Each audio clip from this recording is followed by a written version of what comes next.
প্রিয় প্রণয়িনী, পর্ব সংখ্যা 54। নুসরাতের কথায় আরশ হেসে ফেলল, চোখ তুলে তাকালো তার দিকে। বৃষ্টির পানির মুখে চোখে পড়ে অপার্থিব এক সৌন্দর্যে আবৃত করেছে মেয়েটা। নিয়ন আলোয় উদাস চোখে রমণীকে আরশ দেখল। কেমন করে নুসরাতের কাছে জানতে চাইল, ডিভোর্স নিয়ে নিবি? এই সম্পর্কের ভার বহন করতে পারবি না আর?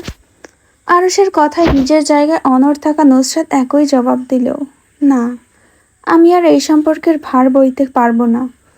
এই দেখুন, 13 বছর ধরে মিথ্যা একটা সম্পর্কের ভার বহন করতে করতে আমি হাঁপিয়ে উঠেছি। আমাকে মুক্তি দিন, আমি মুক্তি চাই এই সম্পর্কের বেড়াজাল থেকে। আরশ শব্দের সহিত হাসল, হাত দুই দিকে ছড়িয়ে অদ্ভুতভাবে বলে উঠল, যা, মুক্তি দিয়ে দিলাম তোকে। আর এই সম্পর্ক বয়ে বেড়াতে হবে না। নুসরাত শক্ত হয়ে দাঁড়িয়ে রইল। ভেজা হাতের তালু দিয়ে মুখ মুছে নিল, আবারও ভিজে উঠল তা। ঠোঁট টিপে নিজেকে সামলালো, বলল, আর কোনোদিন আমার সামনে অধিকার নিয়ে দাঁড়াবেন না। কোনো অধিকার নিয়ে দাঁড়াবো না, মুক্ত করে দিলাম তোকে। নুসরাত ঠোঁট বাঁকিয়ে তাচ্ছিল্য করে হাসল। আরশকে জিজ্ঞেস করলো, করুণা করছেন নাকি আমার ওপর? আমার এত সাহস নুসরাত নাসিরকে করুণা করব? আমি তো নিজেই তার কাছে করুণার পাত্র। নুসরাত ঠোক গিলে বাঁ পাশে তাকালো, ঠোঁট টিপে চোখের পাতা ঝাপটালো। আরশ তার বাহু ধরে কাছে টানলো একটু। হা করে হাঁপুড়ের মতো শ্বাস ফেলে আবদার করলো, শেষবারের মতো একটা আবদার করব, রাখবি? নুসরাত তাকিয়ে রইল আরশের দিকে। চোখের পানিতে গাল ভেসে যাচ্ছে তার। ধারণা করা বড় মুশকিল। গলার কাছে দলা পাকাচ্ছে কিছু একটা। কণ্ঠ শীতলতা বিরাজ রেখে জানতে চাইল, কি? তোকে একটা চুমু খেতে পারি শেষবারের মতো? না করবি না কিন্তু? না করলে না, মানব না আজ। নুসরাত থমকালো, ভরকালো, অথচ আরশ চেয়ে আছে তার উত্তরের আশায়। সেও তাকালো তার দিকে, তাকিয়ে রইল অভাল আকৃতির গম্ভীর্য মোড়া মুখটার দিকে। যেন বোঝেনি কি বলছে লোকটা। রেস্টুরেন্টের ভেতর থেকে ভেসে আসা রং বেরঙের আলোক সজ্জায় আরশ দেখলো নির্লিপ্ত মুখটা। মুখের প্রতিটা কোণ দেখলো। দুই হাতে গাল চেপে ধরে বৃদ্ধা আঙুলের সাহায্যে মুখের পানি মুছে দিতে চাইল, হলো না। বৃষ্টি এসে আবার ভিজিয়ে দিয়ে গেল। আরশের প্রখর দৃষ্টি নিজের দিকে টের পেয়েও নড়াচড়াবিহীন থাকলো নুসরাত। সময় গড়ালো, উত্তর পেল না আরশ, পাবে বলে আশাও করল না। বাতাসে বেদনার ঘ্রাণ দ্রবীভূত হলো। সময়ের তালে তালে বাড়ল ঝড়ো হাওয়া। সেই ঝড়ো হাওয়ায় উড়িয়ে দিল চিপচিপে হওয়া শার্ট। আরশ ধীরে নুসরাতের ঠোঁটের দিকে ঝুঁকে আসলো, এক হাতে চোখের গ্লাসটা সরিয়ে নিয়ে পকেটে পুরল। নাকের সাথে ঘর্ষণ হলো নাকের, ঠোঁটের সাথে ঠোঁটের। নুসরাত অনুভব করলো তার শরীর কাঁপছে। অনুভূতির তীব্র জোয়ারে সমগ্র নারী দেহের অঙ্গ প্রত্যঙ্গ শিরা উপশিরা দুলছে। শরীর নিজের নিয়ন্ত্রণ হারাচ্ছে। মনে বসে রাখা অভিমান চোখ দিয়ে ঝরে পড়ছে অশ্রু হয়ে। সময়ের সাথে ঠোঁটের তীব্রতা শিথিল হওয়ার দরুন আরও বাড়ল। নাসারন্ধ্রের অলিতে গলিতে ছেয়ে গেল দারুচিনি, পুদিনা পাতা আর মিঠে কস্তুরীর সুগন্ধ। শক্ত হয়ে দাঁড়িয়ে থাকলো সে। শরীরের ভেতরে চলল নীরব এক হরতাল। তবুও বাহিরে নারীদেহ থাকলো নির্বিকার। বৃষ্টির ছটাও সময় বাড়ার সাথে সাথে আরো বাড়ল। এক চিলতে ঝড়ো হাওয়া এসে ছুঁয়ে দিয়ে গেল মুখোমুখি দাঁড়ানো দুজনকে। ঝমঝম বৃষ্টির শব্দের সাথে বজ্রপাতের কান ধাঁধানো শব্দ ভেসে এলো দূর দূরান্ত হতে। অন্ধকার ভেদ করে দিনের আলো ফুটল বিদ্যুৎ চমকানোর সাথে সাথে। আবার তা নিভে গেল সেকেন্ড কয়েকের ভেতর। গুমট প্রকৃতির সেই করুণ নিস্তব্ধতা ভেঙে খুব কাছ হতে ভেসে এলো মনোমুগ্ধকর এক সুর। আরশের এক হাত তার ঘাড় চেপে ধরে রেখেছে, অন্য হাত মুখের এক পাশে। ধীরে ধীরে ঠোঁটের তীব্রতা কমে আসলো নুসরাতের মুখের ওপর থেকেই। আরশ ঝুঁকে গেল নিচের দিকে, কংক্রিটের রাস্তায় হাঁটু গেড়ে বসলো। বিড়বিড় করে নুসরাতের কাছে ক্ষমা চাইল, আই এম সরি, পারিস তো মাফ করে দিস আমাকে। নুসরাত দাঁড়িয়ে রইল শক্ত ভঙ্গিতে। গলায় দলা পাকানো কান্নার জন্য ভাঙা ভাঙা স্বর ভেসে এলো। আপনাকে ক্ষমা করা আমার দ্বারা সম্ভব না। আপনি আমার চরিত্রের দিকে আঙুল তুলেছেন। কথাটা শেষে ঝুঁকল নুসরাত। অবহেলায় পড়ে থাকা ব্যাগটা হাতে তুলে নিল। উঠে দাঁড়াতেই মাথা ঘুরে উঠল। চোখ বন্ধ করে নিজেকে সামলানোর চেষ্টা করলো, হলো না। হুমড়ি খেয়ে পড়ল সামনের দিকে। বুট পরা একজোড়া পা ভাসল সামনে। তাকে চেপে ধরার উদ্দেশ্যে হাত বাড়াতেই দূরে সরে গেল সে। চোখের পাতা ঝাপসা হয়ে আসলো, তবুও দূরে সরে যেতে যেতে আওড়ালো, স্পর্শ করবেন না আমাকে, দূরে থাকুন। নাহিয়ান জ্বলে উঠল যেন। বলল, আমি স্পর্শ করলেই সমস্যা? হ্যাঁ সমস্যা। একবার কোনো বিষয়ে আমি না করলে তা শুনবেন, একদম আমার কাজ ঘেঁষবেন না পূর্ব। কথা শেষ হওয়ার আগেই মাথা ঘুরে উঠল নুসরাতের দ্বিতীয়বারের মতো। নাহিয়ান কাজ ঘেঁষতে নিলেই দুই হাত উপরে তুলে দূরে সরিয়ে নিল নিজেকে। ল্যাম্প পোস্টটা চেপে ধরে নিজেকে ক্যারি করলো। স্পর্শ করবেন না আমায়। নাহিয়ান দূরে সরে গেল। নুসরাতের অবস্থা খারাপ হতে দেখে বলল, আমি আপনাকে পৌঁছে দেই বাড়িতে, প্লিজ এই বিষয়ে না করবেন না, প্রমিস, স্পর্শ করব না আর। নুসরাত মেনে নিল। ব্যাগ থেকে গাড়ির চাবি বের করে নাহিয়ানের দিকে এগিয়ে দিল। তখনও এক পাশে নির্জীব হয়ে বসে আছে আরশ, নড়চড় নেই, যেন কোনো যন্ত্রমানব সে। নিষ্পলক কংক্রিটের রাস্তার দিকে তাকিয়ে থাকলো অনেকক্ষণ। গাড়ির হেডলাইটের আলো এসে পড়ল তার চোখে মুখে। হিল বুট পরা একজোড়া পা পা দেখা গেল নিজস্ব ভঙ্গিতে হেঁটে ফ্রন্ট সিটে বসছে। অতপর তার পাশ কাটিয়ে শো করে গাড়িটা চলে গেল। বৃষ্টি আর কমল না পুরোদমে। চুপচাপ এক জায়গায় পা ছড়িয়ে ভিজতে থাকলো আরশ। লিপি বেগম বলেছিলেন, আল্লাহ খুশি হলে বৃষ্টি দেন। বৃষ্টির সময় যেই দোয়া করা হয় তা কবুল হয় আল্লাহর দরবারে। ওই বৃষ্টির দিন রাতে আরশ খুব করে চাইল নুসরাতকে। নিজের ভেঙে পড়া হৃদয়ের প্রতিটা স্পন্দনের সাথে করে চাইল ওকে নিজের করে পাওয়ার আকাঙ্ক্ষায়। গাড়িতে গ্লাসগুলো আটকানো, চারিদিকে বৃষ্টির পানি পড়ছে। গাড়িতে বসে জানালার দিকে উদাস চোখে তাকিয়ে আছে নুসরাত। হাত দিয়ে আঁকিবুকি করছে গ্লাসটার মধ্যে। নাহিয়ান কিছুক্ষণ তাকিয়ে থেকে চোখ সরিয়ে নিল, মন স্থির করল ড্রাইভিংয়ে। নুসরাত জানালার দিকে ধ্যান রেখে নাহিয়ানের নাম ধরে ডাকলো, পূর্ব। নাহিয়ান আনমনে উত্তর দিল, হুম। নুসরাত ঘাড় বাঁকিয়ে দেখলো গাড়ি চালাতে ব্যস্ত লোকটাকে। অতঃপর আবার বাহিরের দিকে চোখ স্থির করে জানতে চাইল, আপনি জানেন পূর্ব, বৃষ্টির সময় যেই দোয়া করা হয় তা কবুল হয় আল্লাহর দরবারে। নাহিয়ান হাসলো, যেন হেসে উড়ালো কথাটা। বলল, আমি কখনো এমন কথা শুনিনি। নুসরাত নিজের বোকামিতে মাথা দোলালো। বলল, আপনি জানলেন কিভাবে? বেশি তো রিসার্চ করে দেখেননি এখনো ধর্ম নিয়ে। তারপর সে চুপ হয়ে গেল। নাহিয়ান নুসরাতের উদাস মুখটা দেখে নিজেরও মুখ ভার হলো। দোয়া করলো, যদি নুসরাত খুশি হয় তাহলে সে দোয়া করবে। এই ভাবনা নিয়ে গাড়ি একপাশে সাইড করলো। দুই হাত উপরে তুলে দোয়া করলো কিছু একটা। দোয়া শেষে আবারও গাড়ি চালাতে ব্যস্ত হলো। নুসরাত পূর্বের কাছেই। নুসরাত জানতে চাইল আগ্রহ ভরা কণ্ঠে, দোয়াতে কি চেয়েছেন পূর্ব? নাহিয়ান হাত হুইলে স্থির রেখে নুসরাতের দিকে তাকালো। কণ্ঠে আদরে ভাব এনে ছোট্ট করে জবাব দিল, আপনাকে। সকাল 10:30। সৈয়দ বাড়ির খাবার রুমে এক সারিতে বসে আছে সবাই।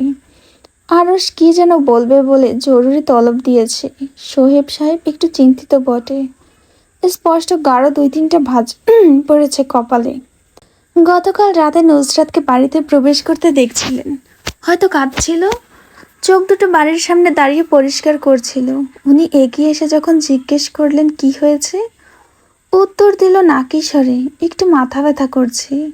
কিন্তু ওনার মনে হলো মাথা ব্যথার জন্য এমন অবস্থা না, কোনো কিছু হয়েছে যা চেপে গিয়েছে।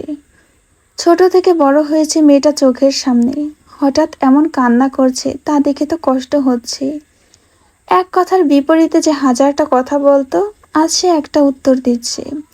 দেখা হলে যে জিজ্ঞেস করতো পায়ের ব্যথা কমেছে, গতকাল সে কোনো প্রশ্ন জিজ্ঞেস করলো না। এমনকি লাইট জ্বালাতে চেয়েছিলেন তিনি, তাও চালাতে দেয়নি চোখের সমস্যা বেড়েছে বলে। সৈয়দ বাড়ির ছোট থেকে বড় বেশিরভাগ সবারই চোখের সমস্যা। সমস্যাটা শুরু হয়েছে নাসির সাহেবের থেকে। আর এখন সবার যেন এই চোখের রোগটা হচ্ছে। যাকে জিজ্ঞেস করা হয় তার নাকি চোখে সমস্যা, মাথা ব্যথা সবসময়। স্বাভাবিকের তুলনায় নুসরাতের চোখের সমস্যাটা একটু বেশি। তার মধ্যে চোখে আবার মেয়েটার অ্যালার্জি। যখন বৃদ্ধি পায় চোখ ফুলে গিয়ে আলোর মতো হয়ে যায়। চোখে আলো পড়লে সমস্যা হবে ভেবেই তিনি লাইট জ্বালাননি। কিন্তু এর 1 ঘন্টা পর আরশকে বাড়ি আসতে দেখেছেন। নুসরাতের তুলনায় অবস্থা বেশি খারাপ ছিল। সর্দি লেগে যা তা অবস্থা, হাঁচি দিতে দিতে নিজের রুমে গিয়েছে। চোখ দুটো জ্বরের ন্যায় লাল হয়েছিল। দুজনের অবস্থার দিকে ঠাহর করলেন, কোনো আকাম ঘটিয়েছে একে অপরের সাথে। এখন দেখার পালা কি ঘটেছিল। এর মধ্যে আরশ এসে বসলো চেয়ার টেনে। আজ দেরিতে নাস্তা করা হচ্ছে আরশের জন্য। গায়ে ক্যালভিন ক্লেইনের একটা হুডি আর সিএনই ডেনিমের একটা প্যান্ট। নিজের প্লেট টেনে নিল সামনে। কয়েকদিন যাবৎ ডায়েটে থাকার জন্য লিপি বেগম তার জন্য ফ্রুট সালাদ করেছেন। ফর্ক দিয়ে কাটা আপেলের টুকরো মুখে ঢুকিয়ে বলে উঠল, নুসরাত আমাকে ডিভোর্স দিতে চাচ্ছে, তালাক দিতে চাচ্ছে। সোহেদ সাহেবের খাওয়ার হাত থামল। হেলাল সাহেব নিজেও থমকালেন কয়েক সেকেন্ডের জন্য। বিস্ময় নিয়ে জিজ্ঞেস করলেন, কি বললে, আবার বলো। আরশ আগের মতোই নির্লিপ্ত, মাথা ঝোঁকানো প্লেটের দিকে। ঠোঁট টিপে আগের মতো করেই বলল, ডিভোর্স চাচ্ছে। হাত গোটালেন খাবার খাওয়া থামিয়ে। কণ্ঠে তখনও অবাকতা। তুমি তালাক দিতে রাজি হয়েছ? আরশ মুখে আরেক টুকরা নাশপাতি ঢুকালো, বলল, জি। হেলাল সাহেব যেন কথা শোনেননি। অত্যাশ্চর্য কণ্ঠস্বর ওনার। সত্যি? আরশ বাবার দিকে সরাসরি তাকিয়ে আগের মতোই নির্বিকার স্বরে বলল, আমি মিথ্যা বলি না পাপা। আর তালাকের মতো সেন্সিটিভ বিষয় নিয়ে মিথ্যা বলবো আপনার মনে হয়? রোহিণী বেগম, ঝর্ণা বেগম, লিপি বেগম নীরব ভূমিকা পালন করছেন। সোহেব সাহেব তাকালেন আরশের দিকে, জিজ্ঞেস করলেন, তাহলে তুমি তালাক দিচ্ছ নুসরাতকে? আরশ হেসে উড়িয়ে দিল কথাটা, বলল, পাগল নাকি, কোন দুঃখে দেব? হেলাল সাহেব খ্যাক করে উঠলেন, তাহলে এই যে বললে তালাক দিতে রাজি হয়ে এসেছ। বাচ্চা মানুষকে বুঝ দিয়ে এসেছি। লিখিত তালাক নেবে কিভাবে, রেজিস্ট্রি পেপার আছে নাকি? আরশ কথা শেষে একটু হাসল। বিগলিত কণ্ঠে বলে উঠল, সৈয়দ আজমল আলী আর যাই করুন জীবনে, আমাদের রেজিস্ট্রি পেপার না করে দারুণ একটা কাজ করেছে। আরশের হাস্যরত মুখ দেখলেন চেয়ারে বসা সবাই। ইশরাত ঠোঁট টিপল, বলল, আগেই দুঃখিত বড়দের ভেতরে কথা বলার জন্য। ভাইয়া। আরশের দৃষ্টি আকর্ষণ করলো টেকে। জাইন তাকিয়ে আছে তার দিকে, বুঝতে পেরেও ফিরে তাকালো না তার দিকে। একটু সময় নিল, অতঃপর বলল, আপনাদের রেজিস্ট্রি পেপার আছে। আরও শক্ত চোখে তাকালো। চোয়ালের পেশি শক্ত হলো, কণ্ঠ রুড় তার। হিসিয়ে বলল, নেই ইশরাত। ইশরাত নিজের কথায় অটল রইল। চোখে চোখ রেখে বলল, আমি বলেছি রেজিস্ট্রি পেপার আছে ভাইয়া। আরশ ঠোঁট বাঁকিয়ে শ্বাস ফেলল, বলল, ইশরাত আমি বিরক্ত হচ্ছি। যখন বলেছি নেই তখন তুমি কেন বারবার বলছো যে আছে? হেলাল সাহেব ইশরাতের কথার সাথে তাল মিলিয়ে বললেন, আরশ রেজিস্ট্রি পেপার আছে এবং সরকারিভাবে সেটা অনুমোদন হয়েছে 9 মাস পূর্বে। আরশ অবাক হয়ে তাকালো হেলাল সাহেবের দিকে, তারপর ইশরাতের দিকে, বলল, বাহ, আমার রেজিস্ট্রি হয়ে গিয়েছে আর আমি জানিই না। সাইন কোথায় পেলেন আপনারা আমার? হেলাল সাহেব কাঁধ ঝাঁকালেন। আগের মতোই নির্লিপ্ত থেকে বললেন, তুমি নিজেই তো করেছো।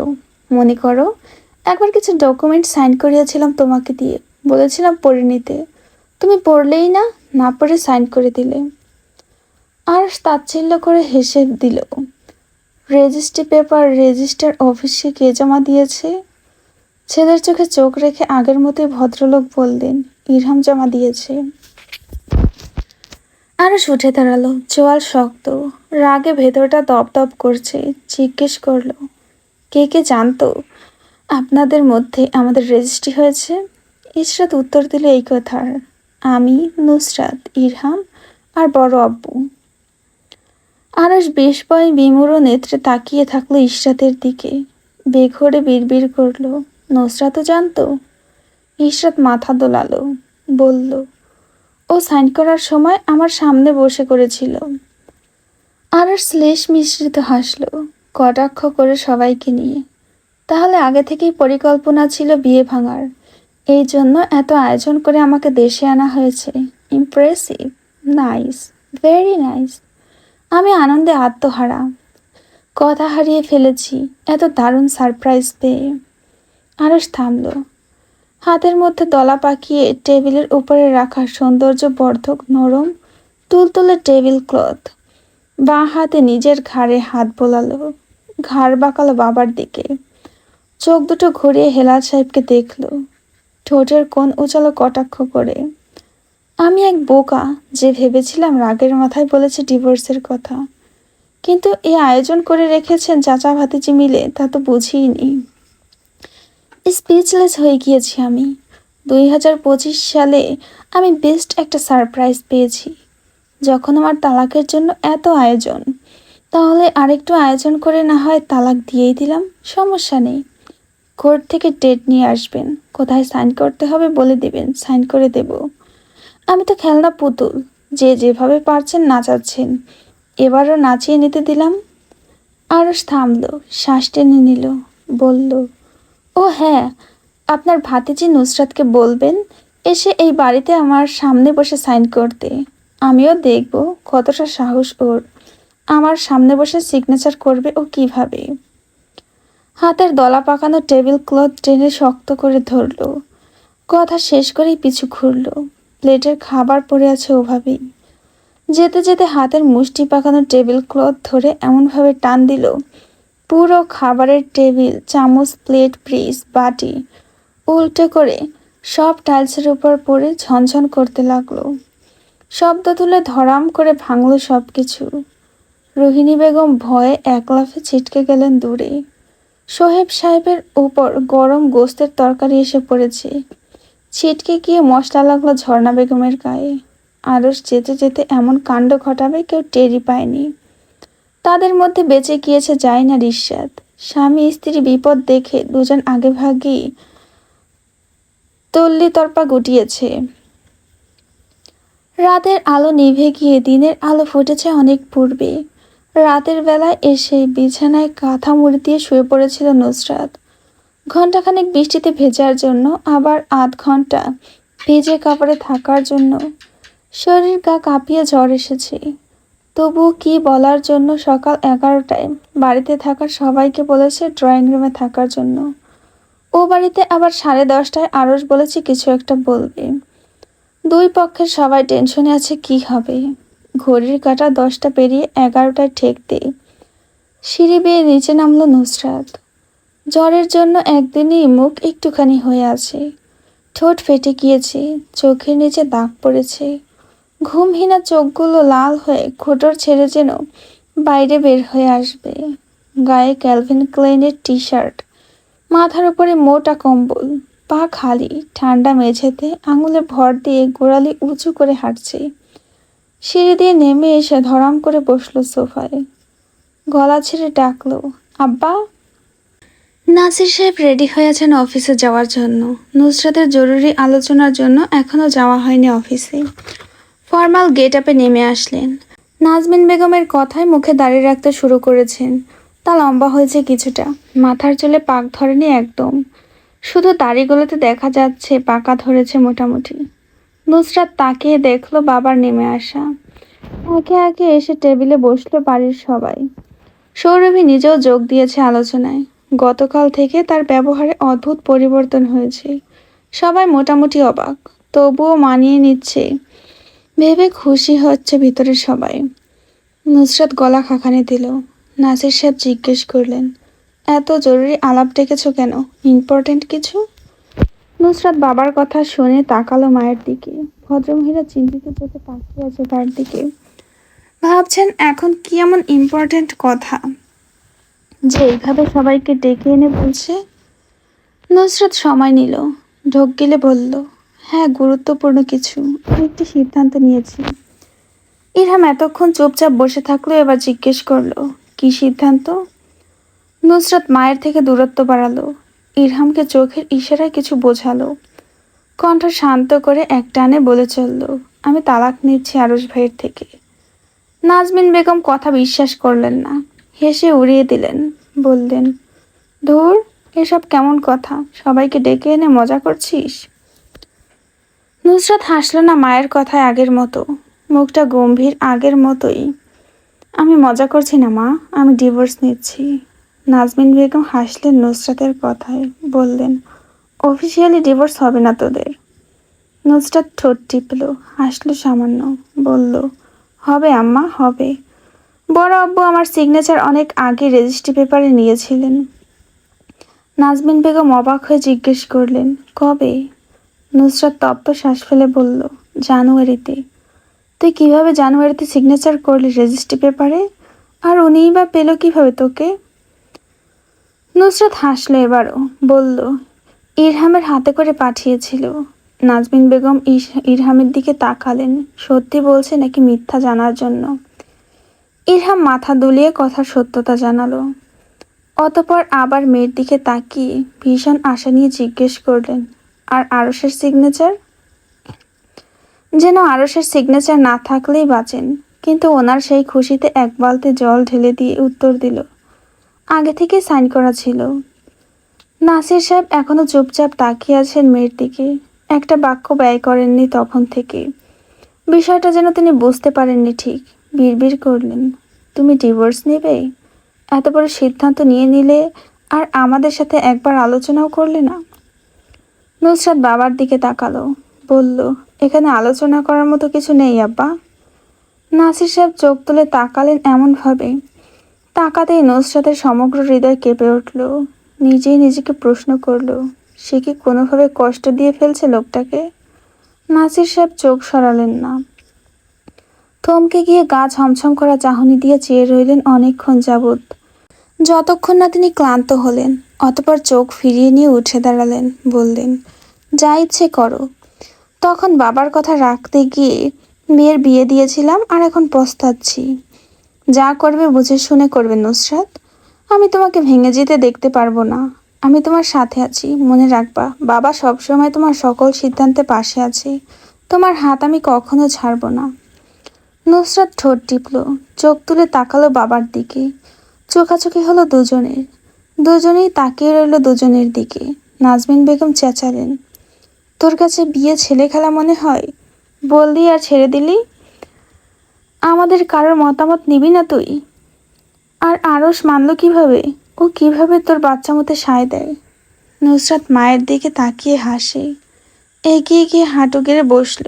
নাজমিন বেগম অতিরিক্ত ক্রোধে আর রাগে চৈতন্য হারিয়ে ফেললেন, ঠাস করে বসালেন মেয়ের গালে চড়।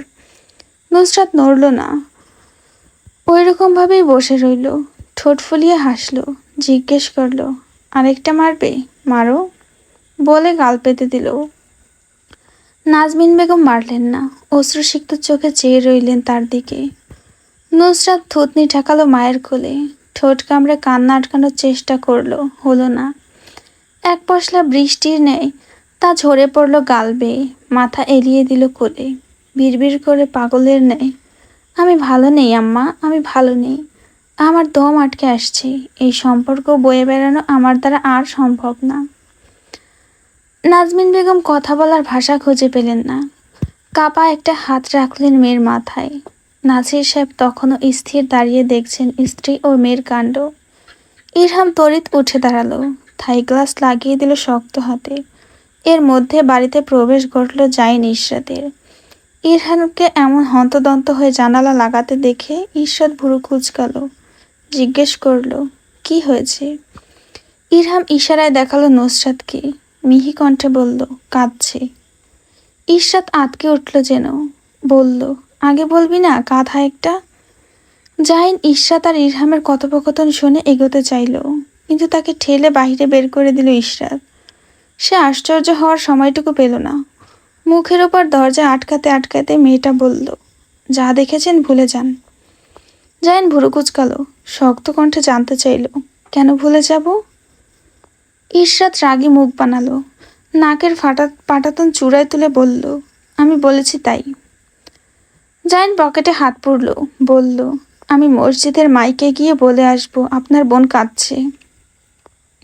ইশরাত তেড়ে আসলো দরজা ছেড়ে, বলল, আপনার সাহস দেখে আমি অবাক হচ্ছি। আপনি ঘরের খাবার বাহিরে দেওয়ার স্পর্ধা দেখান কিভাবে জাইন? জাইন নির্লিপ্ত হয়ে দাঁড়িয়ে রইল। গম্ভীর্যের সহিত বলল, আমার সাথে বেয়াদবি করছেন কেন আপনি? আমি সামান্যই তো দেখতাম বেচারি আরশকে ছেড়ে দেওয়ার দুঃখে কিভাবে কাঁদছে। ঈশ্বরের ইচ্ছে হলো জাইনকে মাটিতে ফেলে কয়েকটা লাথি বসিয়ে দিতে, কিন্তু সে এটা পারবে না। তাই কোনো রকম রাগ গিলে নিল ভেতরে। হাসার চেষ্টা করে বলল, জাইন, এই বাড়িতে যা দেখছেন ওই বাড়িতে যেতে যেতে ভুলে যাবেন প্লিজ। জাইন গাল টেনে দিল ইশরাতের, বলল, এইভাবে কিউটিপাই হয়ে বললে তো আমি মেনে যেতাম। এতক্ষণ কষ্ট করলেন ইশরাত। কথা শেষ করে শক্ত করে গালে চিমটি কাটল জাইন, অতপর হেলে দুলে চলে গেল। কাবার্ডের ভেতরে পা গুটিয়ে বসে আছে আহান। তাকে আলোচনায় নেওয়া হচ্ছে না, এই জন্য সে এখানেই ঠাঁই নিয়েছে। শুনতে চাচ্ছে নুসরাত কি বলে। কান্দটো খাড়া করে খরগোশের মতো কাবার্ডের দরজায় কান লাগিয়ে বসে আছে কথা শোনার জন্য।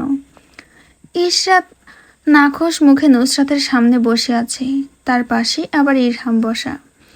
চোখ মুখ দেখে বোঝা যাচ্ছে ভীষণ খেপেছে দুজন। নুসরাত ভাবাবেগহীন বসে আছে তাদের সম্মুখে।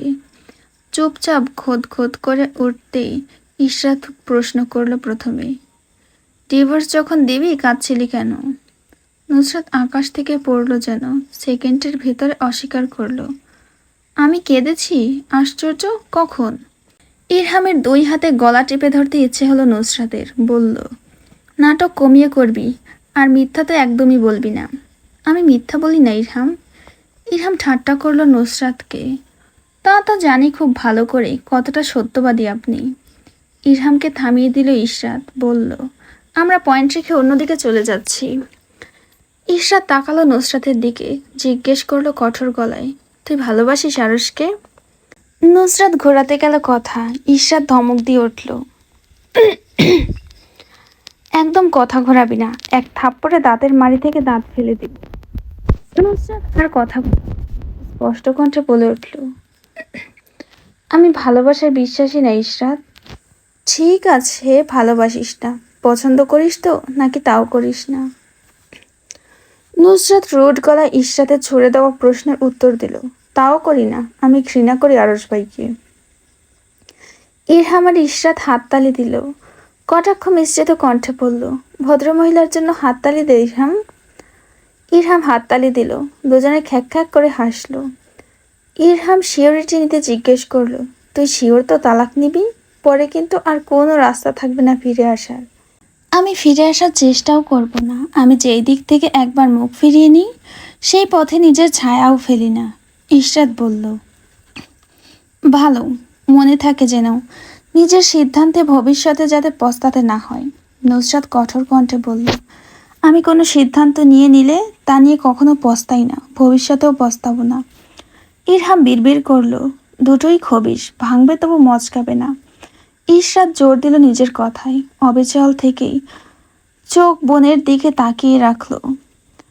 অত্যন্ত বিরক্তি নিয়ে তুঙ্গে ওঠা কণ্ঠে বলল, আমি ভেবে পাই না দাদা তোদের বিয়ে দিল কেন? তুই জানিস নুসরাত, তুই আরশ ভাইয়া দুজনে একই প্রকৃতির, বিন্দুমাত্র ব্যবধান নেই তোদের আচরণে। আহান কাবার্ডের ভেতর থেকে ইশরাতের কথার জের ধরে মুখ ফুসকে বলে ফেলল,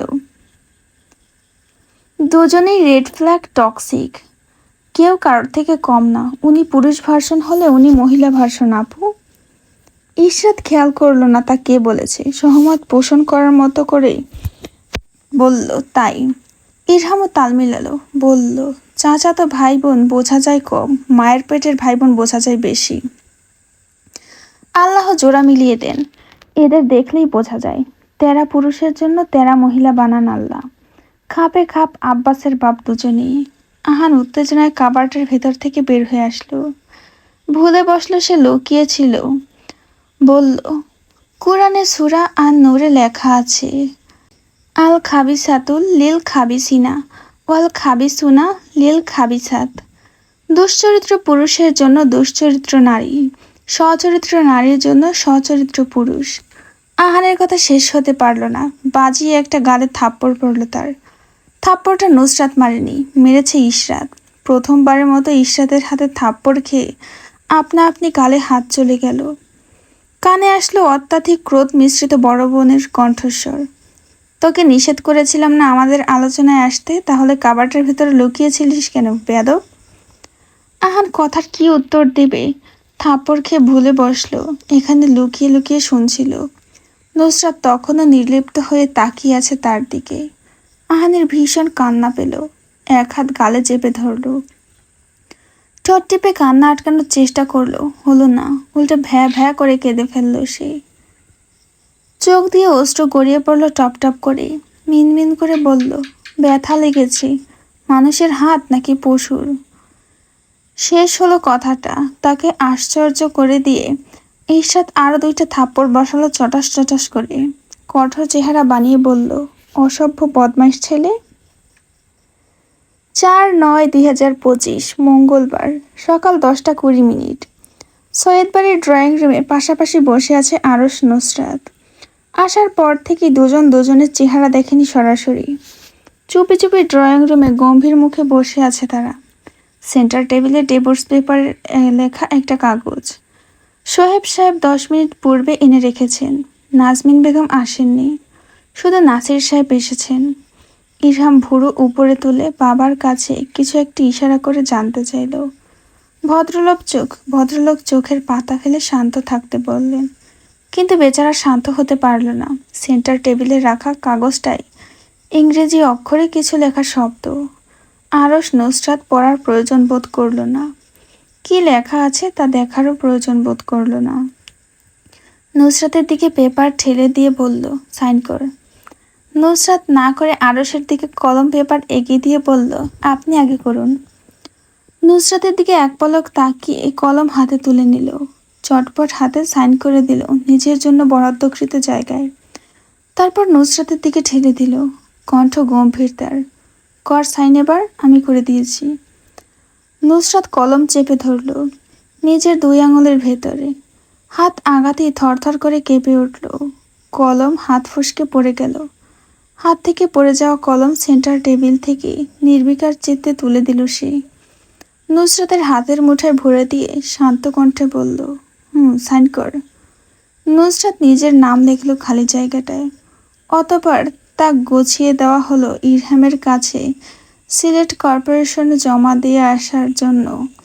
নুসরাত তাকালো না উপরের দিকে, সেন্টার টেবিলের দিকে তাকিয়ে রইল নিস্পৃহ ভঙ্গিতে।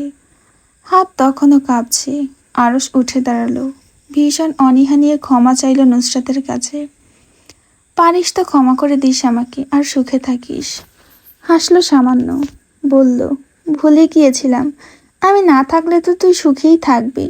সুখ আর সুখ চারিদিকে। কথা শেষে দাঁড়ালো না। নুসরাতকে অমন বিমূর্ত বসা রেখেই চলে গেল সিঁড়ি ভেঙে ধূপধাপ করে। মাহাদি নিজেও আরশের পিছু পিছু গেল। সকলের অগোচরে ত্যক্ত নিঃশ্বাস ফেলল। বৃষ্টির মাত্রা বৃদ্ধি পাচ্ছে, বাতাস বইছে, গুরুম গুরুম শব্দ আর বজ্রপাত হচ্ছে ক্ষণে ক্ষণে। ইরহাম হাতে থাকা কাগজগুলো শক্ত করে না ধরায় বাতাসের উত্তাল ঝাপটায় উড়ে গেল, চারিদিকে ছড়িয়ে পড়ল। বৃষ্টির পানি লেগে কাগজের লেখা সামান্য লেপ্টে গেল। সোহেব সাহেব ছেলের এমন কাণ্ডে বিরক্ত হলেন, এগিয়ে এসে সাহায্য করলেন কাগজগুলো তুলে দিতে। গায়ে বৃষ্টির বড় বড় ফোঁটা লাগলো। অতঃপর সেই বৃষ্টি মাথায় নিয়ে এগিয়ে গেলেন সিলেট কর্পোরেশনের দিকে কাগজগুলো জমা দিতে। গাড়ি চালিয়ে ভো করে চলে গেলেন। গাড়ি স্থান ত্যাগ করতে ঝড়ো হওয়ার তাল উড়ে এসে কংক্রিটের রাস্তায় পড়ল একটা কাগজ। বৃষ্টির বড় বড় কণা পড়ে কাগজটার উপরে। বৃষ্টির সাথে ভিজে গেল কাগজের টুকরোখানা, কুটি কুটি হয়ে ছড়িয়ে পড়ল রাস্তার চারিদিকে। 9/9/2025 মঙ্গলবার। গত 4 দিন ধরে কেমন ধ্যান মরে বসেছিলেন নাসির সাহেব। মেয়ের তালাক হয়েছে, মেনে নিতে পারছেন না। বাবার কথা রাখতে গিয়ে মেয়ের জীবন নষ্ট করে ফেলেছেন তিনি, তা হাড়ে হাড়ে টের পাচ্ছেন সপ্তাহখানেক ধরে। যেই মেয়ে ওই বাড়ি ছাড়ার পর থেকে কাঁদতে দেখেননি, সেই মেয়ে সেদিন কিনা কাঁদল হাউমাউ করে। কষ্ট পেয়েছে ভীষণ। না হলে এমনভাবে কাদার মেয়ে তো নুসরাত নয়। ও এমন না। নাসির সাহেব ভাবতে চান না নুসরাতের কোনো দোষ ছিল কিনা। তিনি জানতেও চান না। তিনি শুধু জানেন ওনার মেয়ের নামে ডিভোর্সের ট্যাগ লেগে গিয়েছে। এত চিন্তা করলেন যে নুসরাতের ডিভোর্সের 4 দিনের দিন গা কাঁপিয়ে জ্বর আসলো ওনার, খিঁচুনি উঠল, শরীর খারাপ করলো ভীষণ। রাতের অন্ধকারে অ্যাম্বুলেন্স ডাকা হলো বাড়িতে। নাজমিন বেগম, ইরহাম আর নুসরাত মিলে নিয়ে গেল হাসপাতালে। ভর্তি করে দেওয়া হলো নাসির সাহেবকে। সারা রাত নাজমিন বেগমের কেঁদে কেটে কাটলো, আর নুসরাত তার সারা রাত কাটলো ডাক্তারের সাথে আলাপ আলোচনা করতে করতে। 10/9/2025 বুধবার সকাল 8:19। জাইন নিজের লাগেজ গোছাচ্ছিল। ফিরে যাবেন ফ্রান্স। এখানে থাকলে আরও স্বাভাবিক জীবনে ফিরতে পারবেন না বলে ধারণা করছেন হেলাল সাহেব। আরও রুমের ভেতরে দরজা লাগিয়ে বসে আছে, পাগলের মতো ব্যবহার করছে সেদিন থেকে। আকস্মিক এমন ঘটনা ঘটে যাবে বলে ভাবেননি। ভাবনার ঊর্ধ্বে ঘটায় মন মস্তিষ্ক মেনে নিতে পারেননি বলে কেমন চুপ মেরে আছে। ইশরাত বলেছিল দেশের কোনো সাইকোলজিস্ট দেখানোর জন্য। জাইন এই বিষয়ে ঘোর প্রতিবাদ জানিয়েছে। বাংলাদেশের মানুষের মতো এই দেশের চিকিৎসকরা আলতু ফালতু এইসব বলছে। বিদেশ গিয়ে ভাইকে উচ্চমানের সাইকিয়াট্রিস্ট দেখাবে। এই নিয়ে তর্ক বিতর্ক হয়েছে অনেক। ইশরাত প্রতিজ্ঞা করেছে নিজের কাছে জাইন যতক্ষণ না ক্ষমা চাবে ততক্ষণ কথা বলবে না। সকাল 11টা নাগাদ সৈয়দ বাড়িতে এসে ইরহাম তাড়াহুড়ো করে খবর দিল নাসির সাহেব হার্ট অ্যাটাক করেছে গতকাল রাতে। এখন হাসপাতালে ভর্তি। শরীর ভালো হওয়ার থেকে অনবরত অবনতির দিকে যাচ্ছে। খবরটা জানিয়ে হন্তদন্ত পায়ে ওই বাড়ি থেকে বের হয়ে গেল সে। ইশরাতের কানে সেই খবর আসলো ঝড়ের গতিতে। নিজের কিছুক্ষণ পূর্বের মনে মনে প্রতিজ্ঞা ভেঙে দিয়ে নিজে উদ্গ্রীব কণ্ঠে বলল, জাইন প্লিজ, কোনোভাবে দেশে থাকা যায় না? দেখুন বাড়ির কি অবস্থা। এই মুহূর্তে আপনাদের চলে যাওয়া কি ঠিক হবে? জাইনের কাপড় গুছিয়ে রাখা হাত থামল। চোখ তুলে তাকিয়ে নিজস্ব ভঙ্গিতে ভীষণ স্বার্থপরের ন্যায় উত্তর দিল, না, থাকা যায় না ইশরাত। আমার ভাইয়ের অবস্থা দেখেছো তুমি? ও নিজের মধ্যে নিজে নেই। এর মধ্যে তুমি বলছো আমাকে দেশে থাকার কথা? তোমার বিবেক কোথায়? বিবেক নেই? আর আমরা থাকলেই বা কি মেঝো আব্বু সুস্থ হয়ে যাবে? সুস্থ হয়ে গেল তো ভালো, আরও সপ্তাহখানিক আছি। আর যদি না হন আমরা ফিরে যাব ইশরাত। কোনোভাবেই থাকতে পারবো না, থাকা সম্ভব না। ইশরাত স্বার্থপরের মতো কথা বলা লোকটার দিকে তাকালো বিস্ময় নিয়ে। বিয়ের 20 দিন আজ তাদের। 20 দিনের দিন টের পেল সে জাইন ভীষণ স্বার্থপর। অবিশ্বাস্য চোখে নেত্রপলক ঝাপটালো। যা শুনেছে তা ভুল প্রমাণ হয়ে যাক চাইছে, কিন্তু হলো না। ঠোঁট টিপে নিজেকে সামলানোর চেষ্টা করলো। বিশ্বাস ভেঙে অবিশ্বাসের চোখে খেয়াল করলো তাকে। পৃথিবীর এক একটা মানুষকে মনে হলো তার নিকট মিথ্যাবাদী। বিড়বিড় করলো আনমনে, মিথ্যাবাদী। এতদিন করা এক একটা কথা তাহলে মিথ্যা ছিল আপনার। আপনি একটা স্বার্থপর জাইন। আমি কিভাবে ভুলে গেলাম।